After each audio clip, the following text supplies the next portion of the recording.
Hadis ketiga. Daripada Sayyidina Abu Abdul Rahman Abdullah bin Umar bin Al-Khattab radhiyallahu anhuma beliau berkata, aku mendengar Rasulullah sallallahu alaihi wasallam bersabda, Islam dibina di atas 5 rukun, bersaksi bahawa tiada Tuhan selain Allah dan bahawa Muhammad adalah hambanya dan utusannya, mendirikan solat, menunaikan zakat, mengerjakan haji di Baitullah dan berpuasa pada bulan Ramadan. Hadis ini diriwayatkan oleh Imam Al-Bukhari dan Imam Muslim.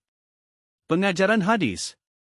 1. Islam merupakan cara hidup sempurna yang menjamin kesejahteraan hidup di dunia dan akhirat. 2. Dalam rukun Islam terdapat hubungan antara manusia dengan Allah Ta'ala, iaitu mengucapkan 2 kalimah syahadah, solat, puasa, zakat dan haji. Malahan ibadah zakat menunjukkan terdapat nilai hubungan sesama manusia melalui bantuan terhadap golongan yang berhak menerimanya.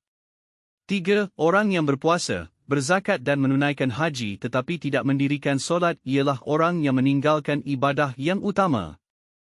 Hal ini disebabkan oleh solat merupakan tiang agama seperti yang disabdakan oleh Rasulullah yang bermaksud solat adalah tiang agama. 4. Setiap orang yang beriman mestilah patuh melaksanakan segala tuntutan rukun Islam bagi mendapat keredaan Allah. Apa yang diyakini hendaklah dibuktikan dengan tindakan dalam bentuk ketaatan terhadap perintah Allah dan ajaran Rasulullah.